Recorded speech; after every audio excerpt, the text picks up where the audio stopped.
Bonjour les amis, une nouvelle vidéo de l'atelier pour une semaine de travail. Alors hier il y avait balade avec donc essai de ce 3008 là qui est monté avec une culasse haute compression. Alors je ferai une petite vidéo et puis je la mettrai dans comment dire sur YouTube, et puis aussi dans le lien entre la boutique avec le bien sûr le produit culasse et donc ses performances. Vous verrez, c'est ça se passe de commentaires, donc vous n'hésitez pas à aller jeter un petit coup d'œil. Et puis bon, au fond là-bas la M16 qui servait en fait de voiture, enfin de mobilette pilote.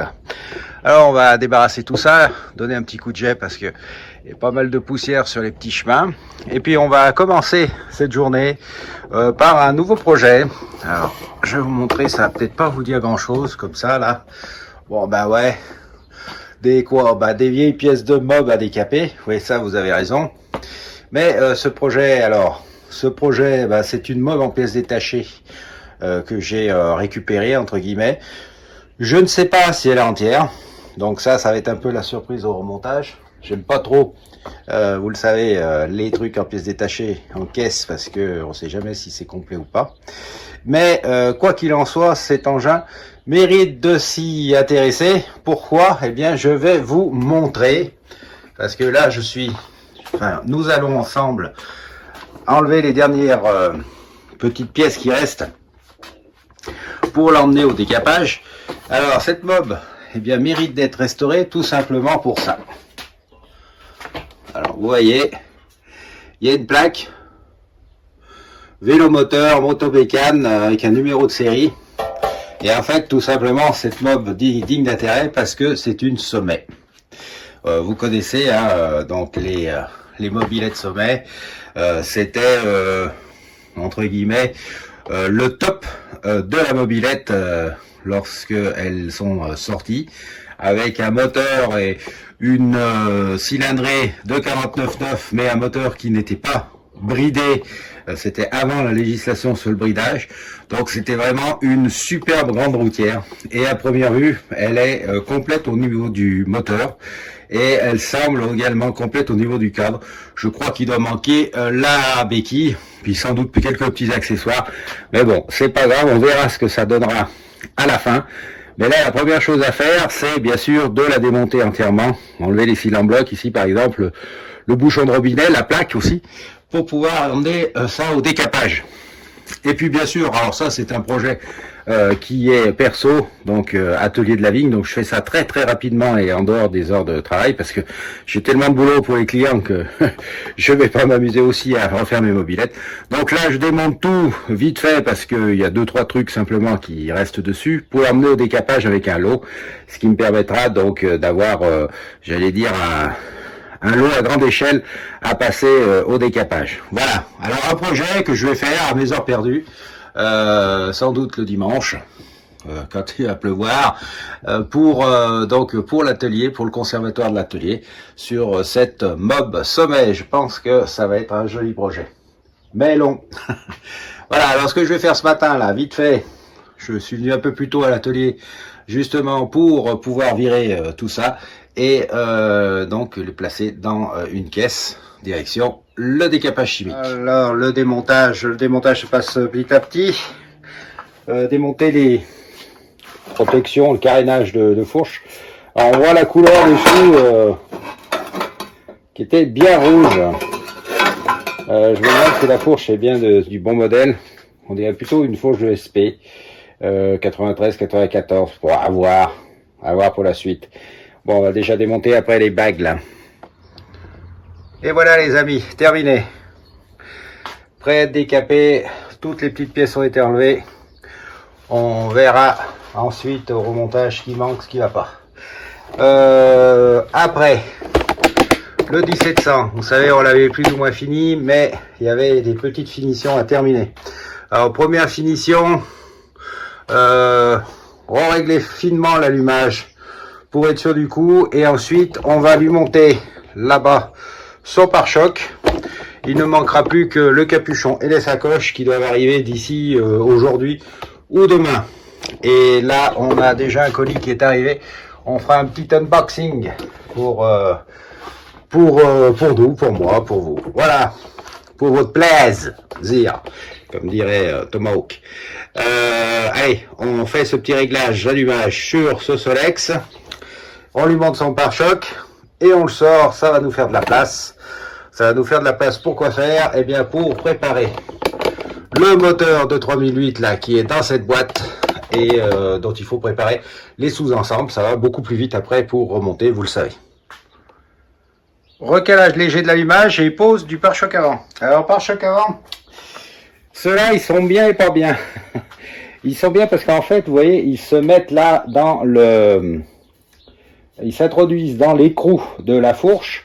Et de l'autre côté, je vais vous montrer. On va faire le tour. Fais le tour. Oh ben bon, Dieu, c'est pas facile de faire le tour. Voilà. Et de l'autre côté, je sais pas si vous allez voir, il faut que ça fasse le point. Vous êtes un peu tordu, voilà. Il se met donc dans l'autre écrou et puis il y a une patte qui se crochette dans le deuxième boulon. Alors c'est bien parce que vous avez qu'à dévisser ce boulon là de fourche légèrement et le pare-choc pivote vers le haut et donc vous pouvez bricoler par exemple votre allumage sans problème et après vous le rabaissez et vous reboulonnez bien sûr le boulon de fourche. Alors pas bien pour deux raisons. D'abord, quand c'est neuf, pour dévisser le boulon de fourche, vous l'esquintez un petit peu, ça c'est sûr. Et puis ces pare-chocs sont assez légers.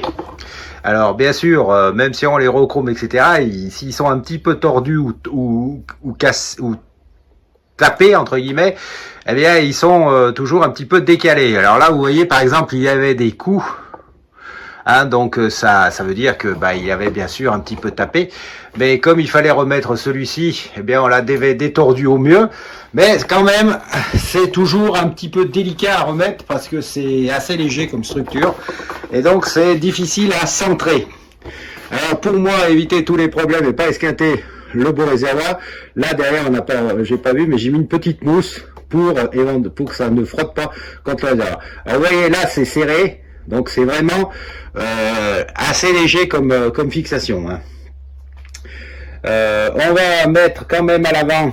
Je vais essayer de mettre un ressort, mais c'est pas évident parce que c'est pas fait pour de mettre le ressort à l'avant. Ce ressort qui en fait crochette le pare-choc plus sur l'avant et qui le maintient. Bon, c'est pas évident. Alors c'est à peu près centré avec le pare-choc d'origine.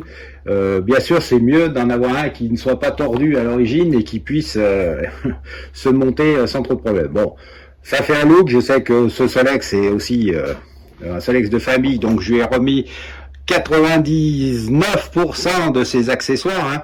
En fait, ce que vous voyez là, c'est le Solex à l'origine. Il a été restauré à partir de ses pièces d'origine, que ça soit le guidon qui avait été modifié, la coiffe de filtre à air, etc. Qu'est-ce qu'on a changé? On a changé les consommables, les pneus, les gaines, les câbles et la selle, puisqu'il n'y en avait pas. Mais tout le reste était sur le Solex à l'origine, ça a juste été restauré. Allez, voilà, pour le fun, pas si mal, non? Je l'ai sorti au soleil de Californie, de l'Isère. Bon, voilà, avec son petit pare-choc. Eh manque les sacoches. Mais les sacoches, je les ai reçues ce matin, je vais pouvoir les poser, vous allez voir ça. Et oui, le carton que j'ai reçu tout à l'heure. Unboxing. Tata.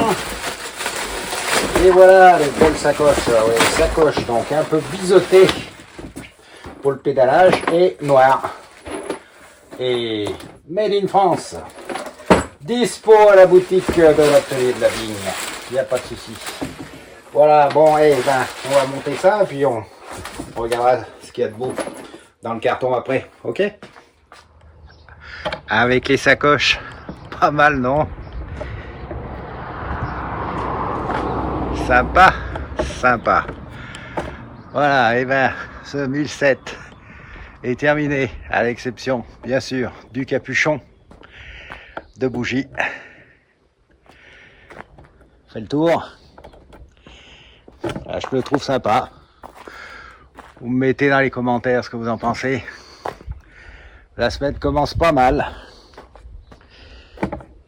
à l'atelier de la vigne avec ce petit Solex 1700 restauré à neuf. Voilà. Bon, et ben, on va faire quelques photos pour le propriétaire.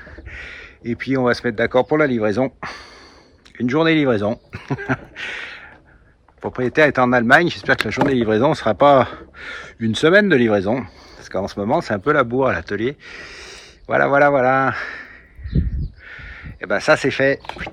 Allez, on retourne là-dedans. Alors, là-dedans, ce que je vais faire, je vais enlever le bleu qui marche bien. Je vais mettre un Solex orange à essayer aussi un test. À essayer, donc je vais en profiter qu'il fasse, comme vous le voyez, beau pour faire ces tests cet après-midi. Comme ça, ça sera fait aussi. Il y aura 5 Solex qui seront prêts à rejoindre soit leur propriétaire, soit le conservatoire de l'atelier. Ça permet de les ranger, de les livrer et de faire un peu de place dans le garage pour la suite des opérations, parce que la suite des opérations, ça va être chaud. Il va falloir monter 4 ou 5 cadres et donc faut dégager un petit peu, bien sûr, et faire de la place. Voilà. Pendant qu'on y est, ça vous dit, on continue l'unboxing de ce carton et puis les 2 autres là qui sont arrivés. Allez, ça fait toujours plaisir. En tout cas, ça fait une petite pause. Alors, qu'est-ce qu'on a? Eh ben, on a des nouvelles choses en fait. Et ça, c'est pas mal. D'abord, eh bien, à nouveau, les feux complets là. Vous savez, pour les Solex MBK, pour les 51, sont à nouveau dispo. Donc voilà, j'en ai pris 2 pour l'instant parce que je voulais voir si c'était conforme. Également, des glissières complètes pour les Solex. Alors des fois c'est très rapide de changer ça quand vous avez les glissières qui sont trop usées et puis même ça des fois ça manque, c'est complètement rouillé, usé, bouffé. Et là c'est pas si mal de pouvoir en changer. Vous avez, je sais pas si vous voyez, simplement les vis de poignée, des longues et des courtes pour les Solex, parce que bien souvent quand à force de les démonter, ça devient un peu oblong là. L'écrou il est bouffé, donc il faut les changer. Des joints spi ancien modèle, excellent. Des ensembles de douilles de maneton, ça c'est bien. Et puis j'avais regardé aussi pour prendre des nouvelles pièces pour voir si ça correspondait bien, et ça le fait, ça va le faire. C'est par exemple l'ensemble complet de tendeurs de chaînes pour les Solex. Alors des fois il manque, c'est cassé. Bon voilà, c'est dispo. Des goujons de culasse aussi pour les Solex. Alors ça aussi, des fois, le filetage arrive à être bouffé, donc ça se change. Ça c'est très bien. Des ensembles de décompression pour les Solex les plus anciens, 1700, les premiers 2002. Alors on n'arrivait plus à trouver ces petites tiges là avec le ressort, tout ça. Et voilà qui est fait. Idem. J'ai pris quelques glissières de frein parce que même si la qualité est moyenne au niveau de la qualité de l'écrou ici, ça bon. Mais en attendant, quand c'est vraiment foutu, c'est très bien d'en avoir des complètes, hein, voilà, parce que ça arrive à s'user quand même, surtout au niveau des pions. Donc après le frein, il marche pas du tout. Des ressorts de rappel de carburateur, ça aussi c'est important de les changer parce que bien souvent, c'est pour ça que les Solex tiennent mal le ralenti par exemple, parce que ça revient mal, ça tire moins bien, ça se détend. Des clavettes pour les Solex, toujours pareil, c'est bien d'avoir des clavettes qui vont pile poil dans nos pédales. Alors à savoir que bon, elles dépassent peut-être un peu beaucoup celle-ci, mais au moins quand vous les serrez à fond, les pédales ne bougent pas, et c'est important parce que ça évite bien sûr que ça ne bouffe à la fois la pédale et l'axe de pédaler. Et puis bon, pour finir, un des Solex que j'avais commenté, vous savez, ça fait pas mal de temps qu'on l'a sur la boutique, pardon, c'est la coiffe de filtre à air de chromé pour Solex luxe en particulier, ou pas luxe d'ailleurs, si vous avez envie de mettre ça sur votre Solex, pourquoi pas. Chacun fait ce qu'il veut avec son cyclomoteur. Voilà, écoutez, ça c'est pas mal, des bonnes nouvelles, surtout les feux, les glissières, les tendeurs, enfin bref tout. Je trouve que c'est super d'avoir à nouveau des nouvelles pièces pour pouvoir dépanner nos petits soldos. Allez, c'est parti pour le deuxième carton. La suite, c'est toujours un peu Noël, hein. Alors d'abord ici des pots d'échappement 3008 normaux, Jag, c'est des trucs, c'est des pots d'échappement normaux qui vont très bien, donc c'est pour ça que je les commercialise À côté, bien sûr, des pots race, mais pour des Solex standards, ça marche super. Et puis, un ensemble de joints divers et variés alors, dont j'avais besoin. Des cales Technics de cyclo, c'était plus disponible, c'est à nouveau disponible, donc j'en ai repris. Des joints de pipe de clapet pour les moteurs AV10. Des joints d'allumage, vous savez, le joint qu'on trouve jamais en fait sur les moteurs Motobécane qui permet d'isoler la platine d'allumage du moteur. Des décompresseurs pour Motobécane. Parce que il y a souvent des fuites quand on remet les moteurs en route sur les motobecs, donc autant le changer. Des joints complets, des pochettes de joints complets pour moteur AV10, toujours Motobécane. Des ampoules en 14 volts blanches. Des joints pour Solex, que ça soit pour le carbure autour d'essence ou pour le réservoir lui-même. Et puis si on continue là-bas, eh bien on a des fils complets de bougies pour faire tourner nos Solex.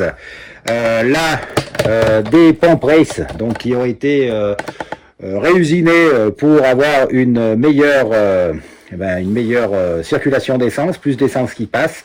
Là, des petits porte-vignettes. Alors vous les aimez bien ces porte-vignettes, je suis bien content. Je trouve en effet qu'ils sont sobres, puis c'est pratique quand tu as une vignette d'assurance pour changer, au lieu de le recoller, tout ça. Alors que ça soit en chrome ou en noir, c'est super sympa, je trouve que ça passe bien sur nos cyclos anciens. Et puis là, un embrayage complet pour une motobike Karan, dont il fallait terminer le moteur, et il manquait donc l'embrayage, voilà qui est fait. Et car il n'y en a plus, il y en a encore. Après, qu'est-ce qu'on a? On a des cylindres en bloc pour le moteur de Motobécane. Donc, à la boutique, vous avez deux modèles. L'Hutchinson ou le modèle d'origine, donc qui est encore fait par YAM. Donc, à vous de choisir. Il n'y a rien d'autre. C'est soit Hutchinson, bonne qualité, soit le modèle d'origine. Je fais rien d'autre parce que des machins qu'on monte et qui sont fendillés 1000 km après, ça me gave. Donc n'hésitez pas. Alors bien sûr, le modèle d'origine est plus cher que l'Hutchinson. Mais bon, voilà. Des pédales, le retour des pédales triangulaires Union. Donc ça, c'est bien à la fois pour nos cyclos, Peugeot, Motobécane, les Solex, plus récents, etc. Des rodoirs et des tuyaux pour Solex, donc des tuyaux d'aspiration. Et là, une petite boîte où il y a le carter complet pour refaire un moteur AV7 dont le carter était... en fait, les roulements avaient tout rayonné et le carter était naze. Voilà. Bon, et je crois qu'on en a fini aujourd'hui pour l'unboxing. C'est déjà pas mal. On va ranger ça et on va attaquer autre chose.